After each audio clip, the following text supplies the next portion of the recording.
I want to welcome you to this webinar. This is Conversations in the New Reality, and we chose that name intentionally, and George will talk about that in a little bit. I'm Mark Gainey. I'm the lead pastor of Fultondale First Baptist Church, that's just north of Birmingham, and I'm also the executive director of Insight Ministries. It's a coaching and consulting group, nonprofit that comes alongside churches and pastors. And so I'm excited to be here. I look around this panel discussion and I wonder how I got invited to this, but I'm glad to be here nonetheless. And I'm looking forward to what we're going to discuss today. And I think what I said in the email to several people is, you know, the three of us, we don't have answers. We've got questions, and we've got some thoughts too. And so hopefully we'll get to share those together with everybody. So thank you for being here. Glad you're here. A couple things, housekeeping before we get going. First of all, you'll see if you're not familiar with Zoom, or if you are, there's a Q&A and a chat feature. So on the chat feature, you can use that, talk to each other, say hello, those kind of things. But if you do have a question for me or for George or for David, and make sure as we're discussing this stuff, make sure you put that in the Q&A section, and I'll be able to see that, and we'll kind of monitor that throughout the webinar, because what we're going to do is we're going to have a time where each of us kind of give our thoughts, and then we're going to have a time of Q&A. And I think both of those are going to be really valuable for us today. So that's kind of the way this will flow. I've introduced myself already, so I'm going to pass the baton over to George and let him pick it up from here.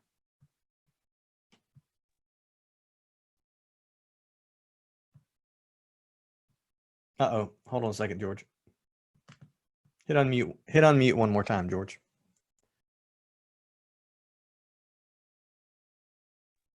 There we go. There we go. There we go.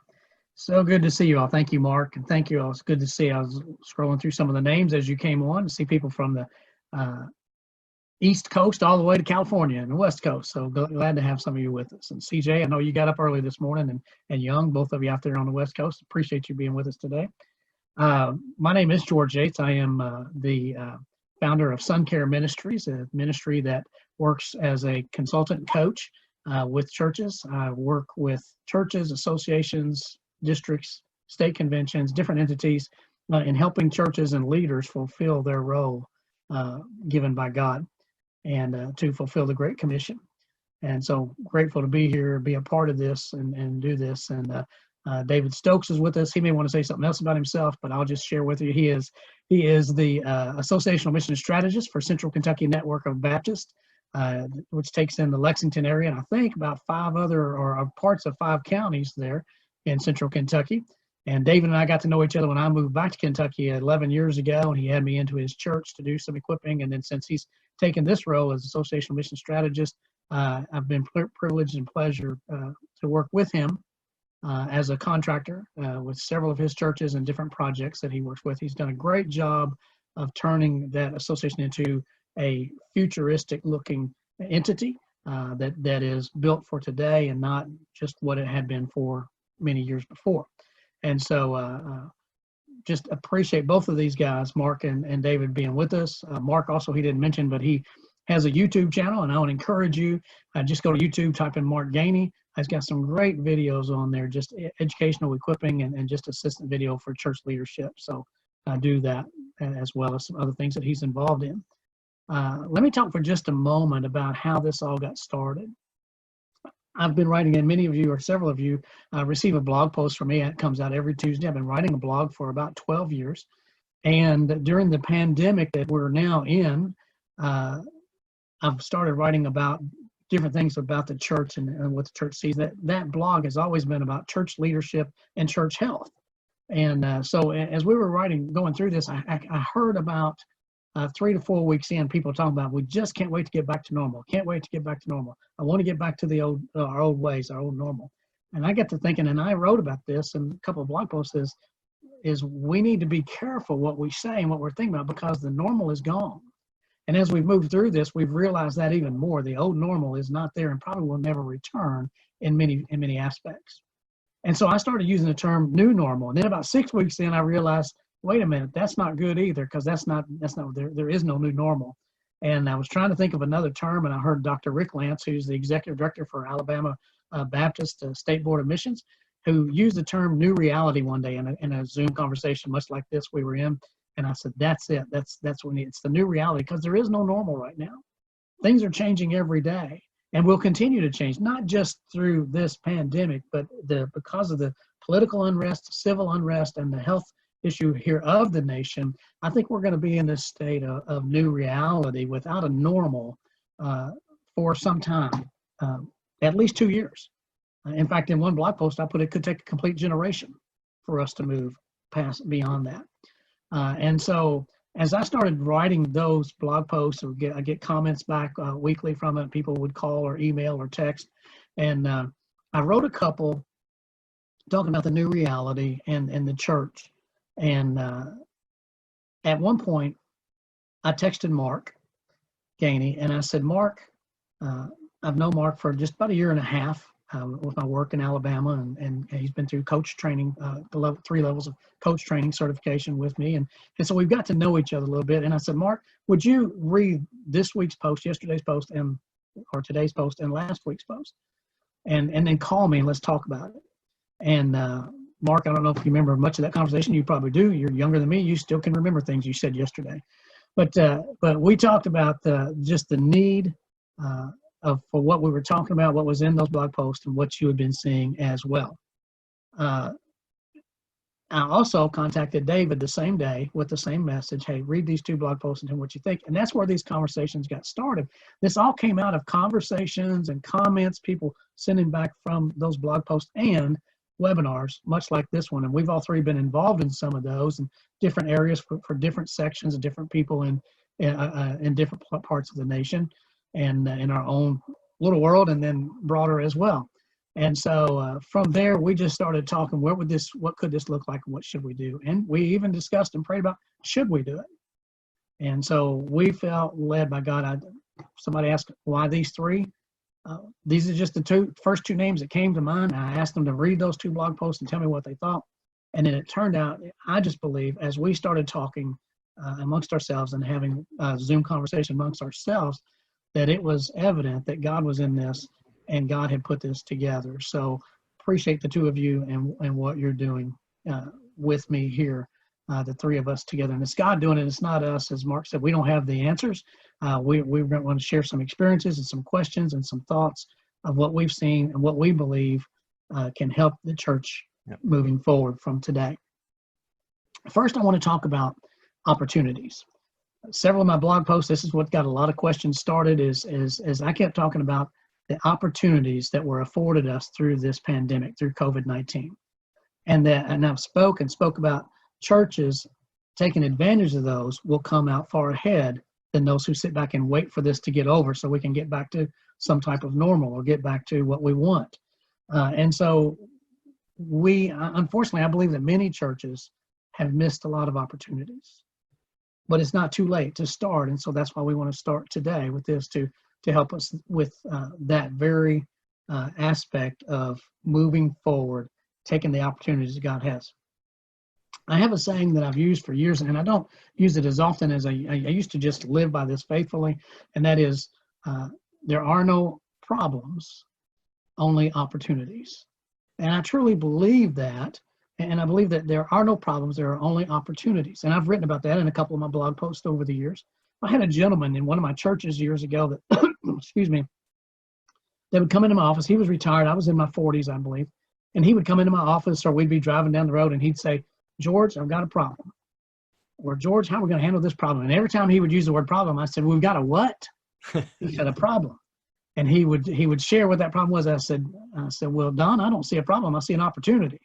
And we might be driving down the road going, he was a great guy, was always willing to do whatever, drop anything. He was retired, willing to drop whatever he's doing and go with you somewhere if you needed to go 2 or 3 counties away, or come to the church and do something, or go help somebody or visit. And so he would come by and he'd say, man, we got this problem. How are we going to deal with this problem? I said, what problem? So we don't have a problem. We've got an opportunity. And then I would share why I saw it as an opportunity. And when I left that church, I was there about almost 4 years. When I left that church to move to California, he said that the church had a dinner for me, and he stood up in the microphone, he said, one of the best lessons George taught me is there are no problems, only opportunities. And he lived by that from that point, but he learned it. But he would say, we got a problem. How are we going to deal with this problem? And then he realized the difference there, here's the difference, in my opinion. Anytime you address something as a problem, you're addressing it from the negative side. You're always approaching it from the negative. So you're already in the hole. You're already in the negative. When you address something from the opportunity side, this is an opportunity, not a problem. If it's an opportunity, we're addressing it from the positive and leading into the positive, never looking at it from how this is weighing us back. If it's a problem, it's actually a ball and chain around our ankle.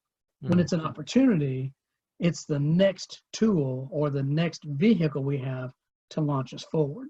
Yep. And so if nothing else, change that, try to start changing that mindset of, instead of dealing with problems, always deal with opportunities. Mark, in one of our conversations, you had said something one time about furthering that a little bit further, taking that a little bit further. What would you say about opportunity versus problem? Yeah. We had lots of conversations, but I remember talking specifically about this issue and this season of life and where we are as pastors, as leaders, as ministers. And that resonates with me. I'm an optimist, but that resonates with me because I believe that the whole opportunity in front of us is just that. And so I think, like every pastor and every leader in a church, when COVID hit and when quarantine happened and, everything that's happened since, the first reaction always is, oh my goodness, how are we going to respond? How are we going to deal with these problems?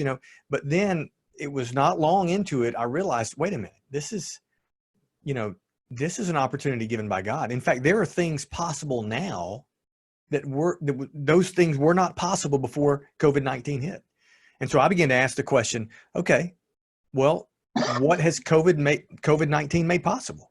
What's possible now that wasn't possible before the middle of March? And so for me, I think, that's where the rubber meets the road in terms of problem versus opportunity.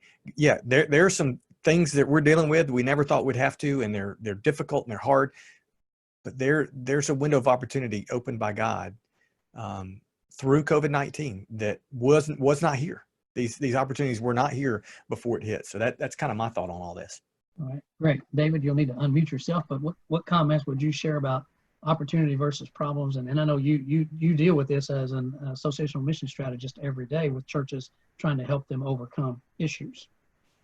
Right. I love the idea and the concept. And one of the reasons I think it's such a valuable way to look at things is that normally when we're dealing with a problem, we're trying to minimize the damage.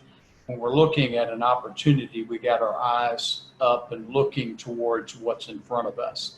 And I think that one of the things that we spend a lot of energy trying to minimize damage, and I'm not saying that we should maximize damage by no means, but if we expend all of our energy just trying to minimize the damage, our eyes are cast at a specific issue, and they are cast down and not up and not forward. And so seeing it as an opportunity allows us to be looking for the long term, not just at the short term. So I think it's a great way to lead and certainly a great way to teach lessons to our leaders.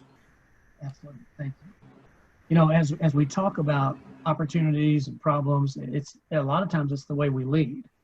If we, the leader, the pastor, the CEO, whatever it is, if we are leading our group or team dealing with this problem, we'll have a problem.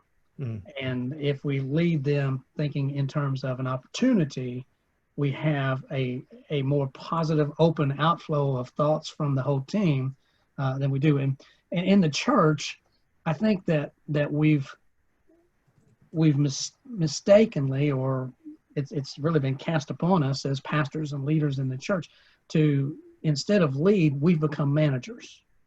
And I think we need to get back to leading instead of managing. Now, I've never met anyone that has told me that they went into ministry so that they could manage. Have you? I mean, have you ever heard anybody say, I went into ministry so I could manage people? I really wanted to manage programs and facilities. That's why I'm in ministry. No one has ever done that. We go into ministry because we feel led by God to lead people to faith in Jesus Christ and to lead people to be stronger, more mature disciples for Christ. And so the church today, I believe, in the past 50, 60 years at least, has relegated leadership, pastors, to, instead of leading, to being managers, to managing the programs of the church, to managing the facilities of the church. And so we need to learn to get back from there. Now, here's one of the differences. When you look up the word lead in the dictionary or in the thesaurus, you'll see words like guide or bringing along. When you look up the word manage, you always see the word control. Now, would you, as a pastor, as a leader, would you rather be guided or controlled? You see, every person in your organization is the same. They would all like to be guided. So let's work towards getting back to true leading instead of managing, and let's lead for opportunities. David, talking about leadership, I'd like to turn over to you for some thoughts on leadership. We've had some discussions about this. In fact, I wrote a blog post 4 or 5 weeks ago, and you called me that day and you said, this is what I see. This is leadership and what's needed in leadership. So perhaps you can answer this question as you talk about leadership and what I asked you to, after you shared that day. I said, I would love for you to share that with people on this broadcast. What are some of the major mindset differences now from 8 months ago in church leadership, and how will this shape the direction of leadership in churches? Well, George, thank you for letting me be a part of this, and certainly honored to work alongside you and Mark. I feel humbled to be a part of it. You two are top shelf leaders. What you did by inviting me, George, is you put a new bottom shelf down there, makes your shelf even look higher. So I appreciate the opportunity to be a part of this. The blog post that you're speaking of, you posted on July 19th, and it was entitled Spiritual or Apostolic Leader. And I think that we're in a season in which we have to move from being communicators of information and communicators of just simply words of encouragement to words of challenge. And in fact, in your article, you talked about the fact that basically we need, as pastors and church leaders, to start challenging our people to action, to sort of take on some things that have been overlooked or been ignored or maybe not even thought of before.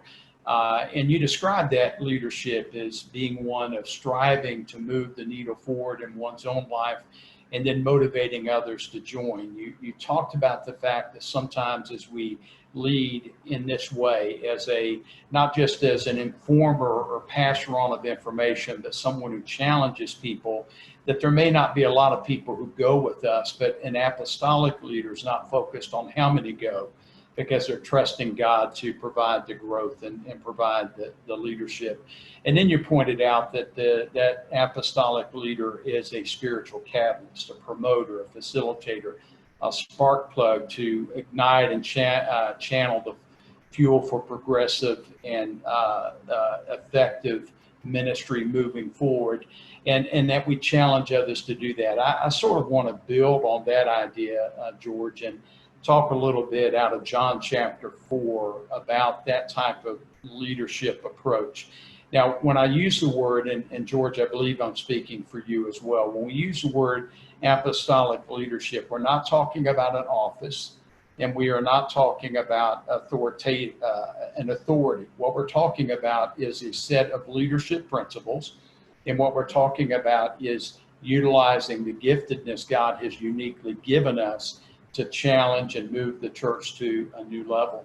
So when I look in John 4, which is a very familiar passage to all those listening, Jesus taking his disciples into Samaria and the conversation with the woman at the well, I see Jesus showing us how we can use apostolic leadership to extend our map. Now, we're in a political season, and every political party is trying to extend their map, trying to win a congressional district or win a state that they otherwise would not win. So that's my acknowledgement of the season in which we're living. But I do believe that apostolic leadership, if we follow those principles, can allow us to extend the influence and the impact of the church, even in the midst of what is, from all indications one of the more challenging times, most challenging times the church has faced. So let me just build on a few principles I draw out of John chapter 4.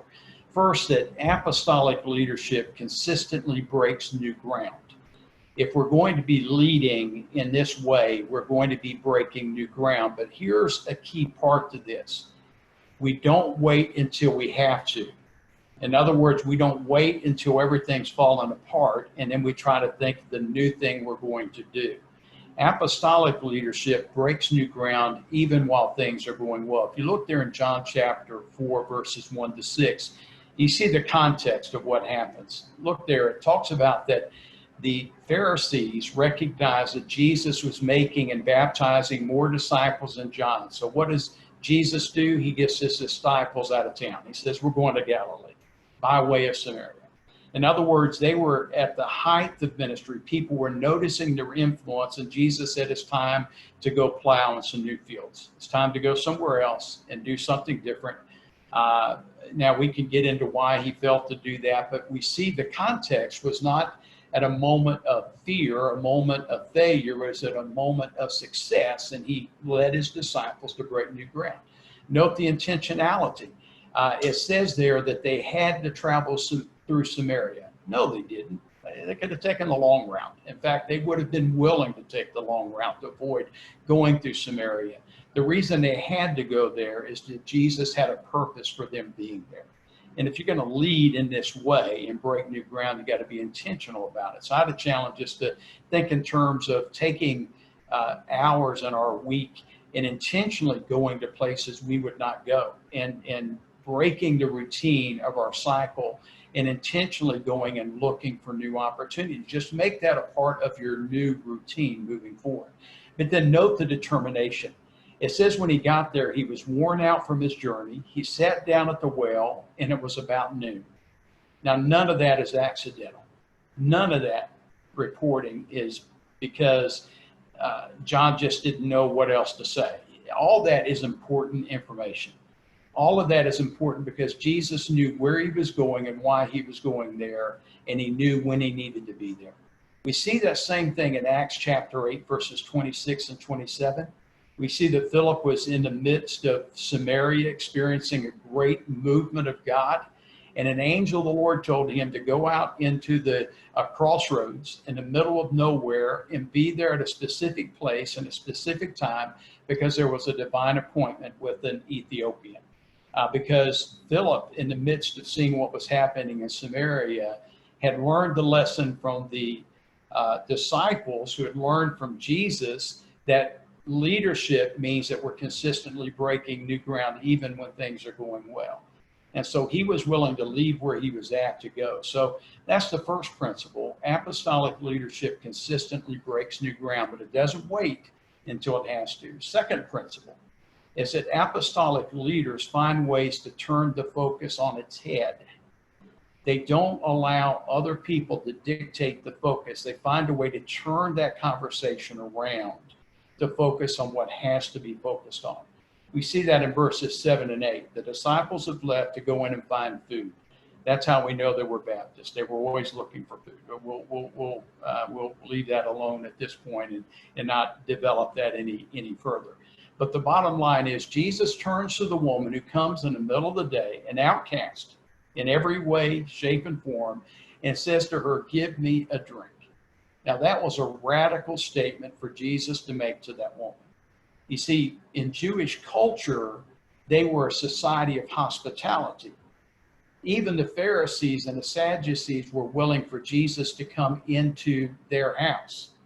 But what they weren't willing to do was to go into the house of other people who were not like them.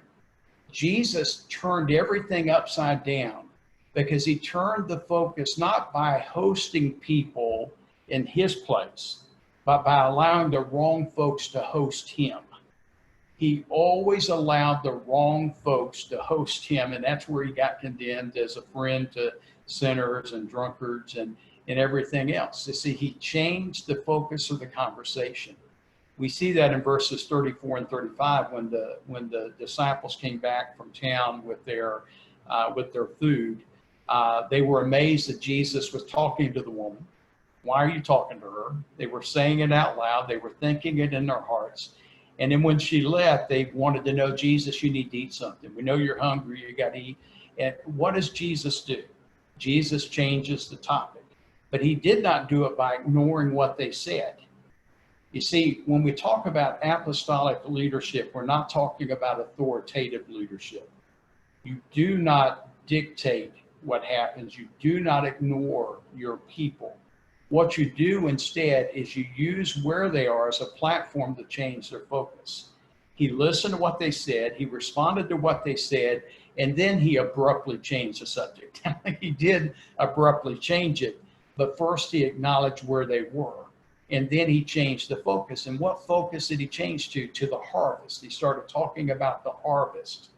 And then he turned around and let them see why they needed to change their focus. Because you remember when he said to them, don't say there's 3 months to the harvest. Look up and look out to the fields. It's ready for harvest. And guess what they were watching as he said that? They were watching all the people come out of the village, following the woman who had gone down and give their testimony. They were seeing was all these people who would have never been engaged with the spiritual conversation, being willing to be engaged, and he changed the focus. He turned it upside down. And at that point, he expanded their accountability. You see, apostolic leadership will always cause us to feel accountable for more than we would naturally feel accountable for. We're always going to feel that there's more that we should be involved in, more people than who we're reaching that we need to be reaching, that we have a greater responsibility than just hanging on to who we have and what we have. We see that in Matthew 16, in my opinion, where how Jesus chose to announce the birth of the church in Caesarea Philippi. Now, you guys know more than I know about this, but the bottom line, if you were going to choose the place to announce the birth of the church, that was the wrong place. I mean, that was awful, terrible place, because it was filled with paganism and filled with superstition and filled with a history of practices that were immoral and that would cause our stomach to turn upside down. It was a awful place to announce the birth of the church. But Jesus chose to talk about the church, which had the power to stand to knock down the gates of hell at a place where the pagans thought the gates of hell existed. He chose that place. And what I find interesting is the church was created in an environment like the environment we have today, where the work of God is being minimized, where we're filled with superstition and fear, we're filled with all sorts of things. The church was created and announced in an environment like that because the church is capable of thriving in moments like this. See, the problem is we're leading from the standpoint of trying to find a way for the church to survive when the church was created for moments like this, and the church is intended to thrive. And so I think another principle is apostolic leaders find ways to turn the focus on its head. Another principle is apostolic leadership is about engaging the unengaged. In verses 9 to 27, Jesus pushed himself to get to the well at noon because there was an unengaged woman that he needed to engage. And I want you to know that when he did that, he risked being criticized, and he was willing to be challenged. He was challenged by his disciples. He was challenged by the tradition. He was challenged by the woman. He confronted their life choices. Yes, when you and I start breaking new ground, we're going to have to deal with people who've made life choices we don't agree with. We're going to have to deal with the reality of what people have chosen to do. He had to deal with her religious confusion. He had to deal with her dismissive attitude. And yet Jesus did not allow that to hinder him, nor should we as we follow his principle of leadership. And then finally, apostolic leadership takes the long view. But here's something very important. Apostolic leadership takes the long view, but maintains the ability to make a quick shift in focus. Sometimes we talk about the long view, we're talking about taking it slow and things not changing for a long time. But in apostolic leadership, you look at the impact, not only that can be made in the moment, but the impact that can be made in the future. But you don't allow yourself to ever slow walk what God's calling you to do. It allows you to move quickly. Now, actually, we don't see that in John 4. We see it in Acts chapter 8. Because guess what happened when the church was faced with its first crisis of persecution? They found a ready-made field to go to, a ready-made place to focus. Because Jesus went to Samaria in John chapter 4. Philip could go to Samaria in Acts chapter 8 and find a ready-made place for the church to focus when it faced a crisis, and the way they've always done things had to be changed. They had an alternative out there because they had broken new ground in the past, because they had taken the long view and they had planned for the future. And so those are some thoughts that I have about leadership. And George and Mark, I certainly would welcome any response to that. If you want to deny everything I said, that's fine. Or whatever you want to add to that, I would appreciate it. Mark, anything? I would just add amen. I mean, I think we need that encouragement in this day, especially, almost permission to lead in the way that God has called us to lead. So well said. I agree. I think, apostolic leadership is, as I said in that blog post, is needed more today. It's needed in every generation, but we need to think of it in the terms that David just gave us, and not it's a position or it's someone who has seen Christ or those things in the flesh. It is leading the way Jesus led his disciples and the way he showed them, bringing people along with you, bringing them along, not just being authoritarian or telling people what to do, that kind of thing, but bringing them along with you as you go. So thanks, David. That was good, what we needed on that. Mark, I'm going to change the subject here and turn to you, because one of the questions or types of questions we hear quite a bit now.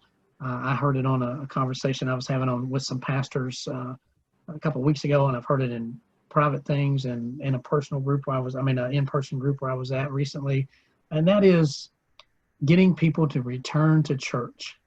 I can't get my people to come back, or I can't, they won't come back. And I've even had pastors say, they're lazy. I've heard pastors watching some internet things where pastors actually on the internet said, you're lazy if you don't come back. And you have to question whether or not you're a Christian if you don't come back. Folks, for one, let me just say before I turn this over to Mark, I don't mean to really put you on the spot there, but folks, let me say this, that's no way, pastor, to get your people to come back, to try to shame them and make them feel like that. Now, there may be a few that need that, need to hear it that way. But let's act with out of love and with God and his grace and do that. And, I think, Mark, I don't want to steal your thunder here either, but I think that we've got to look at some differences. I started 12 years ago talking about this, that I think that I was speaking to a group of pastors out in California, and the question came up about the future of the church. And I said, I'm not sure what the church is going to look like in 30 years, but I believe it's going to be drastically different than what we know today. And then, of course, through this pandemic, I said, well, that's come true a lot quicker than 30 years. It's just been 12 years, and we're already seeing some of that drastic change. But talk to us about that, about metrics and attendance and anything that God's laid on your heart about that subject. Sure. Look, I think it's only natural to be frustrated. Okay. Sure. And pastors and leaders are definitely rightly frustrated because it's impossible right now to tell how we're doing if we're trying to measure the same things in the same way. And that creates frustration. Not all pastors are control freaks, probably like me, but a lot of us are. And we do want to know where our people are, what they're doing. Are they progressing? I mean, that's part of, as leaders, that's part of what we do. We measure to see if we're effective, and we evaluate the processes that we and the strategies we put in place. But it's frustrating because it's impossible right now to tell how we're doing. We've got low crowds right now. George mentioned, when are people going to come back? Well, some of them never will come back. And what I tell people all the time is the church has fundamentally changed. It will always be different. It's not going back. Don't wait for it to come back, because it's not coming back. And low crowds in person, if you've got 40 to 50% of your congregation attending in person, if you have in-person attendance, then you are in the vast minority. Most people are 30% or below. I have a friend who has 60%, which is incredible. But no matter how much you have, it's not 100% of what you had before. COVID has hit, different things are going on. Some people won't come back. So, you can't use attendance to measure, right? Because attendance is not going to give you an accurate picture. But what about online? I've heard, especially at the beginning of the quarantine, people said things like, well, oh man, we had triple the attendance online than we have in person. Our church grew 3 times in one day. Well, not quite, okay? Because you got to look at what those attendance numbers mean. Did they view it for 3 minutes, for 30 minutes, for 3 seconds? All views are not created equal. And so you have to figure out, okay, well, how do we measure that? And that's difficult to measure. And so here's what I would tell you. The problem isn't that we can't measure and we can't evaluate. The problem is that we have been measuring the wrong things for a really long time. And COVID has just brought that to light. Okay, we put the emphasis on the wrong thing for a really long time. We've measured butts in seats and, buildings and budgets. Those are all needed things, but those aren't the metrics that really we should be measuring. That's not what we should be looking at anyway. And so Neil Cole, I think, is the one who said it. He said, the church will be evaluated by one thing. It's disciples. And, that's what Jesus gave us in the Great Commission, right? And so here's what I want to encourage you to begin to measure. So in this COVID season, it's not a problem, right? It's an opportunity. It's an opportunity to pivot to some new metrics, but it's not really new. These metrics are old and biblical, and we've forgotten about a lot of them. And the first one is engagement. I think we need to measure engagement, not attendance, okay? And that there's a big distinction in that. Attendance certainly measures something, but you can only measure external growth. And if we are making disciples, certainly there should be some kind of numerical external growth, but it completely ignores life transformation, right? It completely ignores internal growth, which is a huge part of what we're called to do as pastors and churches and leaders. And so Luke 9:23, Jesus didn't say, whoever wants to attend me will deny himself and take up his cross daily. He said, whoever wants to follow me. And following is engagement. That's not attending, it's engagement. And so I think we need to measure engagement, not just attendance. And there's ways to do that. We'll get into some of that probably. But the other thing I think we need to measure, another thing is, I think we need to begin to measure next steps, not program involvement. And what I mean by that is, Jesus in John 14:15, what did he say? He said, whoever loves me will obey my commands. He didn't say whoever loves me is going to be in a program and sign up for this curriculum, and read that. He said, whoever loves me will obey my commands. That's the next step. That's what obedience is. It's the next right step. And so I think as pastors, as churches, as leaders, we've got to begin to measure next steps. Now, how do you do that? Well, I think first you've got to have a list of next steps. What does that look like in your context? And yours is going to be different than mine. We've got a list of 15 next steps in our church. And they all correlate to our pathway to make disciples in our church. And so they're not random, they're intentional. And here's the thing, I preach most Sundays, but we have a preaching team. And so what I tell people is, and by the way, we're not a mega, we're a little bitty church. We're a normative side church, but we have people who share teaching sometimes. And I tell them, whoever teaches, including myself, you've got to mention at least one of these next steps in your sermon. You've got to, and we've got to measure them. And so, that can look different for you in your context than me and mine, but we've got to begin to measure those. How many people are taking next steps on a weekly basis, on a daily basis? Because if all we're doing is just, teaching, right? That's not what Jesus said in the Great Commission. He said, teach them to obey. And so we can't just teach information, because that's not our job. So, have some quantifiable next steps that you're measuring, not program involvement. And then another shift I think that we need to make is we need to begin to measure disciples, not just numbers on a page. True disciples. And I don't even mean people who are in discipleship groups or huddles or D groups. We need to begin to measure true disciples. How many disciples are we multiplying? Because again, I've said it a few times, the Great Commission is our job. That's our mandate, right? Daniel M., one of my favorite guys in the world, he said this. He said, you can create a greater movement with 12 disciples than you can with 1,200 consumers. And, you know, I think for a long time, our churches have been making really good consumers. They've been consuming the product. But COVID hit and they don't want to consume our product anymore. And so it's kind of, again, it's not something new. It's just revealed the reality that we're not making disciples. And so in all those things, in the new metrics that we need to measure, here's what I would say. Pastor, churches, it is time to make that shift. It's time to pivot. Okay. So if you've seen Friends, you know, Ross yells pivot, right, when he's moving furniture, you know, in a funny way, but that's what I feel like my job is to leaders in churches. Pivot. You know, we've got to pivot here. God has given us an opportunity to do just that. And, you know, I'm going to step on all of our toes for a little bit as I give you some encouragement at the same time.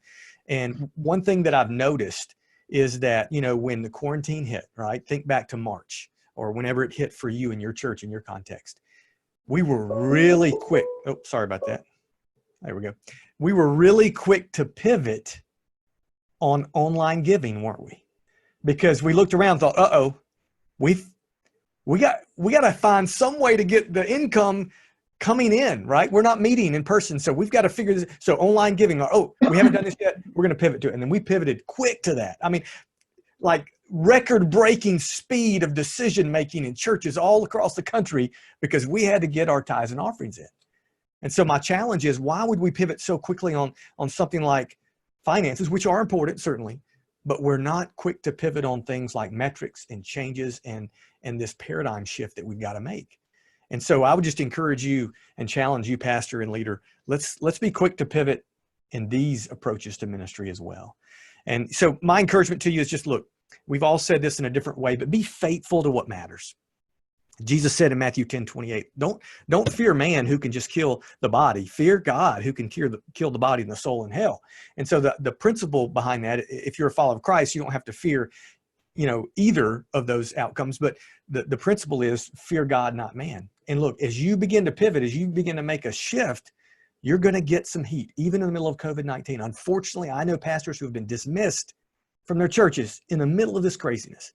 You will certainly get some heat, but fear God, not man. Take the opportunity that God has given you and be faithful in what matters. It's going to be difficult, but there's no better time. You will have no better opportunity in your life in ministry to make these pivots than right now. And so I believe God's given us an incredible opportunity to make these shifts. And so I would just real quick, as I close, I want to share one story. You may have heard this story. It just kind of illustrates the impact of a small shift in thinking. And so I heard this story years ago. It was a big city, and this guy was on a train, and so he's on a subway after work. He's tired. He's worn out. And he noticed this other man on a train with these small kids, 3 young kids. And man, they are being rambunctious. They're being ridiculous. I mean, they're running all over the place. They are, you know, jumping on the ceiling. They're just absolutely obnoxious and chaotic. And the guy he tries to ignore it, but they get louder and his head's hurting. And so finally he just explodes. He says, man, will you please control your kids? And the guy kind of looks down. And so, you know, they're kind of quieter. So right as they're getting off the train, the father comes up to this guy and he apologizes. He says, man, I'm so sorry. I'm sorry if they disturbed you, but, you know, my wife, their mom just died of cancer last week. And quite honestly, I don't know what I'm going to do. And they're just kind of out of control. And in that moment, that little bit of information, that guy's paradigm shifted.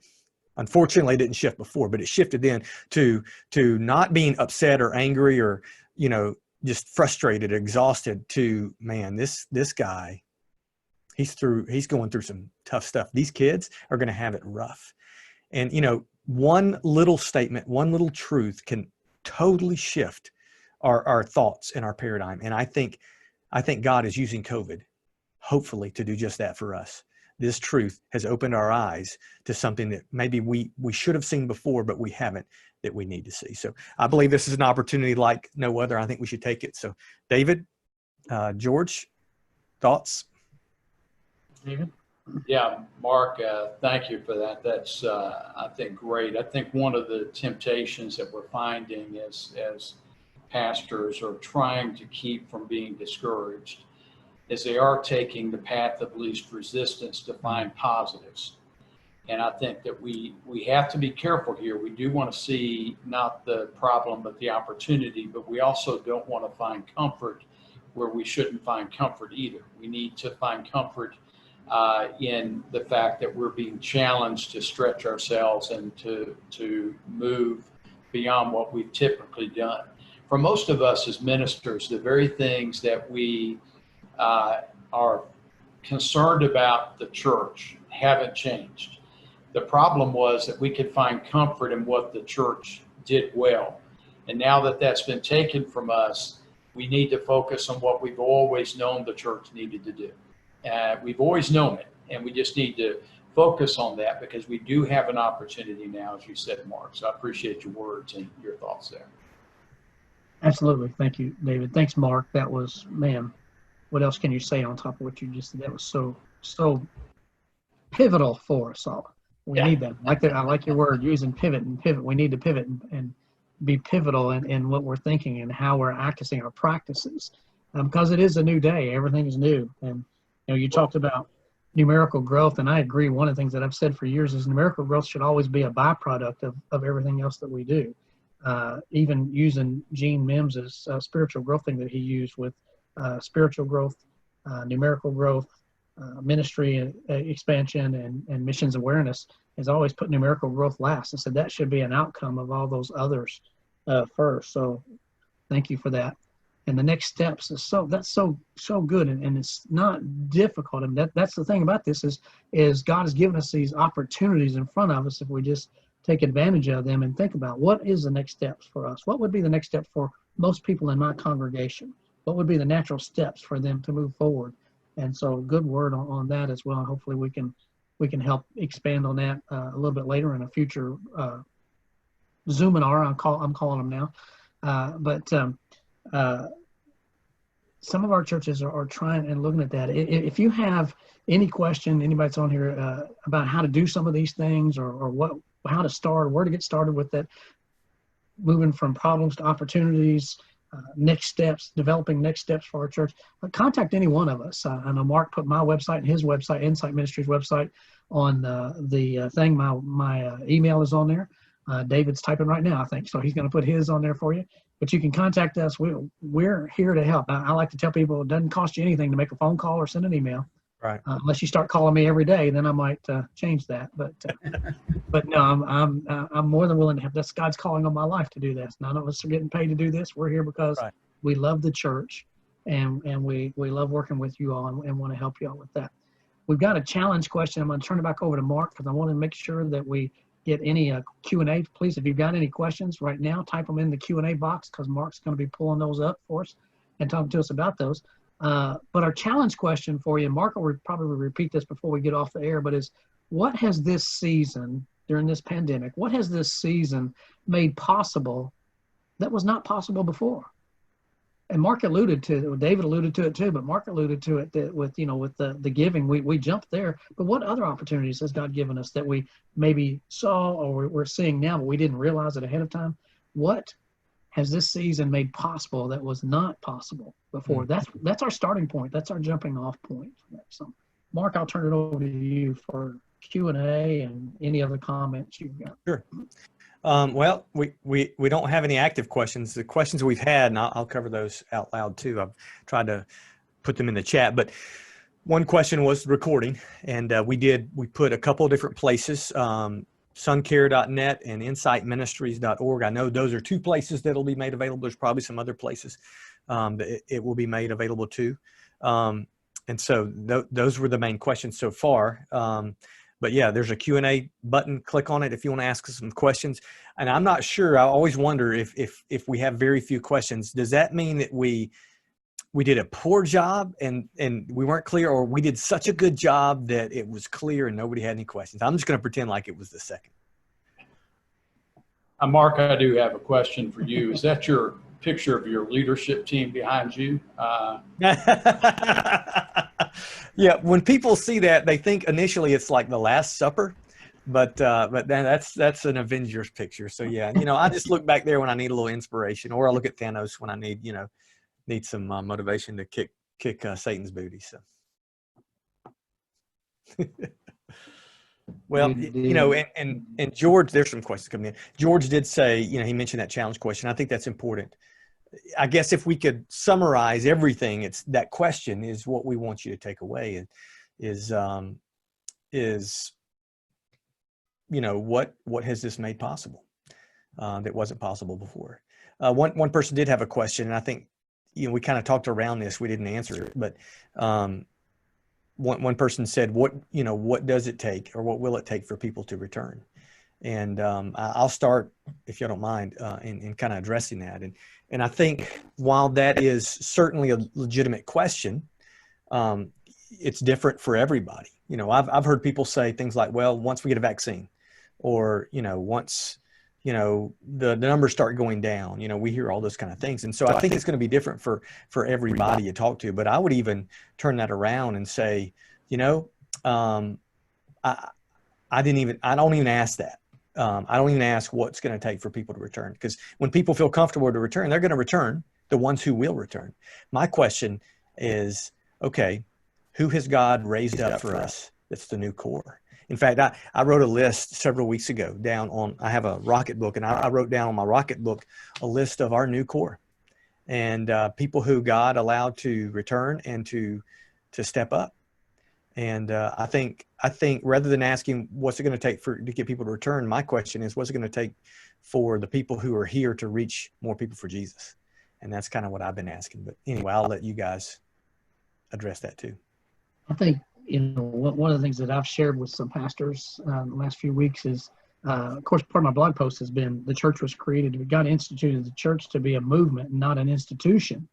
And we've become an institution. And so how do we get back to being a movement? And one of the best ways, I think, to help people to maybe bring them back is to facilitate discipleship. And if no other way, one great way to do that right now is through all these opportunities that are out there to connect with your community. Connect with each other. And I did a webinar in June, the end of June, for Alabama, that we talked about connecting 4 different ways: connecting member to member, connecting member to ministry, connecting members to the lost, and connecting members to the community. Talking about not just the residents, but the businesses in the community. And finished up a document for a group today that has some of those types of things in there. I think the best thing you can do is to let your people know that you love them, that you care, that as you are opening back up, that you really want them when they feel comfortable to come back, but also, don't browbeat them. Don't beat them up over it. Love on them. Always show them that you care. Show them in love what the Bible says. I believe, I understand Hebrews 10:25, but I also believe that from this point forward, we need to see ourselves more as a sending organization from God rather than a attracting organization for God.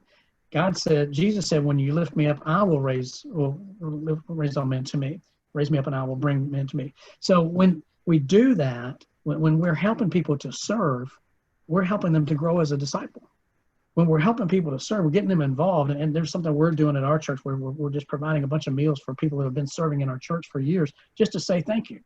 They haven't been able to do anything for 6 months, but we want to say thank you for 30 years of service. And what we're trying to do is get as many people involved as possible. People in cooking it and making side dishes, people in preparing the dishes and the plates, plating it up, people for delivering it, people for making phone calls to say, hey, we're going to deliver a meal to you.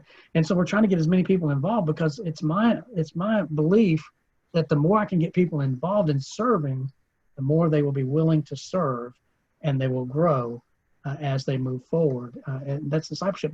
One of the things that I've said for years in Sunday school training, and I asked the question in conferences, is, will someone learn more from sitting in front of you as a teacher for 4 weeks, listening to you talk about how to be a good servant? Or if you go to them and ask them to prepare a meal for a family in need, which one will they learn more from? And the answer is always the same. Everybody knows we learn more from doing. Right. And so help get your people involved in something. Find these new opportunities that are out there that God has given us through this, and then try to get people involved, engaged in things that they can do. That's one thought for me. David? Yeah, guys, I would emphasize everything you're emphasizing, but we do know that there's an element of those who have not come back, that no matter if there's a vaccine developed, they have formed a new habit. They formed a new way, new things that they're going to be doing. And I think that we have to, and I think somebody maybe put this in the chat room. I didn't get to read the entire comment, but I think we've got to focus on the gospel as we engage with our people, because we need to remind them of what the price that was paid for their salvation. If they're truly saved, then that's going to be a reminder to help them re-engage. If they are not, let's say that they are someone who's just a cultural Christian, then it's not going to hurt them to hear the gospel. There's no doubt about that. But I do think that we also have to understand that the new discipleship metrics that we're going to use and the new things that we're going to develop, we need to begin using them on those who have scattered and have not joined back. It's interesting that Jesus used the analogy of sheep and goats. To be honest with you, I happened the other day to do a little research on goats. I don't know why, just curious, I guess. And I found out that if you don't buy one goat, goats are herd animals. And when you put one goat, you buy one goat, you're going to have a problem. The goat, if it's a male goat, it will pee on itself. It will do all sorts of things because it's looking to mate. And if there's only one, they're going to misbehave. In fact, a goat by itself will tend to wander away, and they will tend to be destructive and get in more trouble. A female goat that you have by herself will whine and cry. It'll be like a holy, terror of crying because they're by themselves, because they are intended to be a herd. We've had a lot of people who look like believers because they were part of what they perceived to be a herd. Now, sheep are led, they're not herded. But the bottom line, they're not driven. You drive goats and you drive a herd, you lead a flock.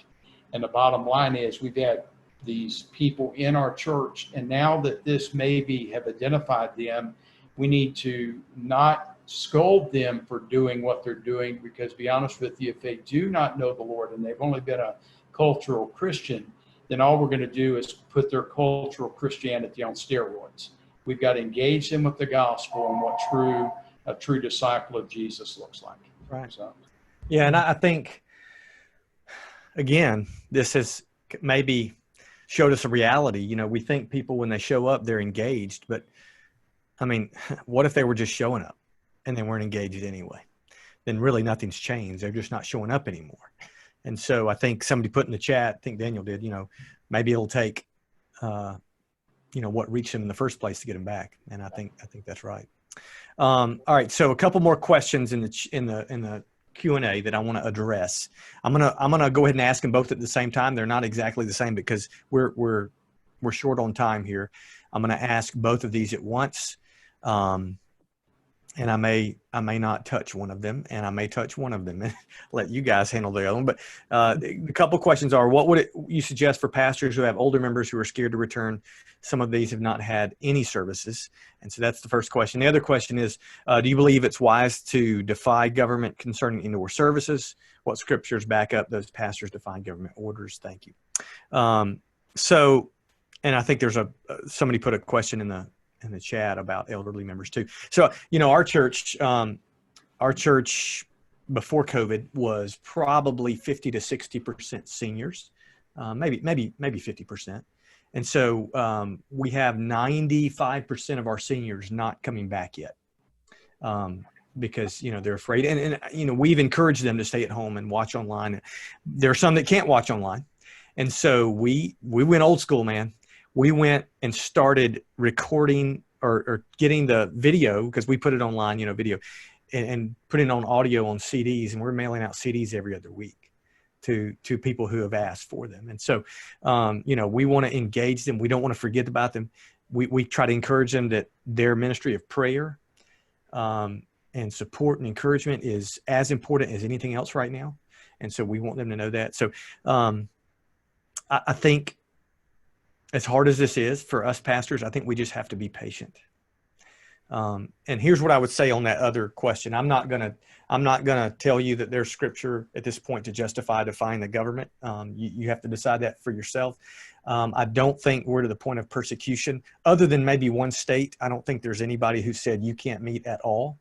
And I don't even know if they said that in California, but there's limitations on gatherings. And so they're not telling us we can't worship. That would be persecution for sure. But I don't think it rises to the level of, saying that we couldn't worship. So I think we need to be careful as pastors. We don't want to be on the wrong side of history. And what I tell people, I tell my kids this growing up when they're dating. I say, what does it hurt to wait another year if you really like that person to start being their boyfriend or girlfriend? What would it hurt to wait, right? And so what I tell pastors is, what would it hurt to wait as long as we can continue to worship and in some way, minister to people? I've heard people say, well, for the last few months I haven't been able to do any ministry. Well, why not? I mean, you've got to have the bricks and mortar, and 500 people show up, in your church to do ministry. That's insane. So I think do what we can and trust the Lord. God's in control. Government's not. I'm not. And so that's my 2 cents anyway. I'll let you guys. I'll just say I'm not going to touch that one. You're a pastor. I'm not pastoring right now. So, as far as senior adults and getting them back, there's working with different groups in several different states. There's several different things I see going on. And if someone wants to email me and ask that question again, when we've got more time, I'll write some of that out and send some ideas of what people are doing in different churches. You got a great idea. You got to really do what's best for your context. Yeah. And I think we, as far as the seniors, we've got to be understanding. Some of that is not driven by their decision. Some of that's driven by their family members and loved ones who are very concerned for them. So we want to be kind and patient with them. The other thing is, we've always said the church needs to be put in bite-sized chunks. No matter, we don't define what we do by the larger group we gather in. We find that we grow and develop disciples as we engage with people in small groups, one-on-one, one-on-two, those types of things. So go back to what we know has been biblical and what has always worked in Baptist church life, and that is a ministry that is in bite-sized chunks. That is what's going to lead. So make it a bite-sized chunk ministry, care for people in that way, love on them in that way.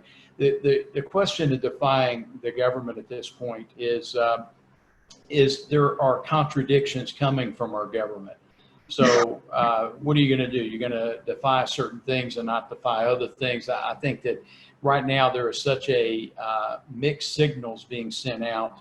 And I'm not saying that that's intentional. Let's just say that there's a lot of opinions on what's happening here. So I'd be careful about defying, because when you defy, are you making, what statement are you making about that? So I think that we want to be careful to understand the underlying statement behind what we're choosing to defy. I'm not saying I think we need to obey the Lord first and foremost, but make sure that we don't have an underlying statement being made by what we choose to defy, because there's a lot of different opinions out there right now. That's a good word. Mark, we're about out of time. Looks like we're just over the 12 o'clock mark. So thank you. I want to thank everyone for being with us and being part of this. And I thought we lost you there for a minute. But we've got another one coming up. Mark, close us out with some comments and share with us. Yeah. So if you'll notice there on the, I'm trying to pull up the chat too. If you'll notice there on the screen, that's the link or the date for the next webinar. It's in 2 weeks, September 2nd. And so I'm going to put in the chat, I'm going to hit enter right now because I've already entered it. Just thank you for joining us today, but hit the link above what I just put in the chat. So it's a webinar link to go ahead and register for the one on September 2nd. If you're like me, if you don't do it now, you'll forget. And we'll try to send emails and social media stuff out too. But go ahead and register for that, because really this is just the beginning. This is kind of the tip of the iceberg. And here's what I would suggest for you. There's a little button you can click, a little dot menu on the bottom right, and you can actually save our chat. If you'd like to do that, that'll have the links and all the chat we had there. But I would encourage you to email George or David or I or all three. And if you've got any questions related to some of the things that we talked about today that you didn't want to ask in the Q&A, or or topics that you'd like to see us discuss in future webinars, go ahead and let us know, because we've got several questions people have asked us, and we want to address as much of it as we can to help us, again, not to have answers, but at least to think together in this new reality. All right. Anything else, guys, before I close in prayer? Or no, David's closing in prayer. Anything? Let me, guys, thank you. Enjoyed it. Thank you, all those who were part of it. So let me pray for us. Father God, we want to thank you for who you are and all that you mean to us and all that you do for us, but especially just for your character and all the things that just help us to understand how you want to work and shape us and form us and prepare us for the future. Lord, it's our desire to honor and glorify your name, to get the gospel out, to magnify your name. And so I pray that in our conversations today, and our planning and our thinking and our just our encouragement to one another, that Father, we would be focused on making you known. And we pray this in Jesus' name. Amen. Amen. God bless. God bless. Thank you all for joining.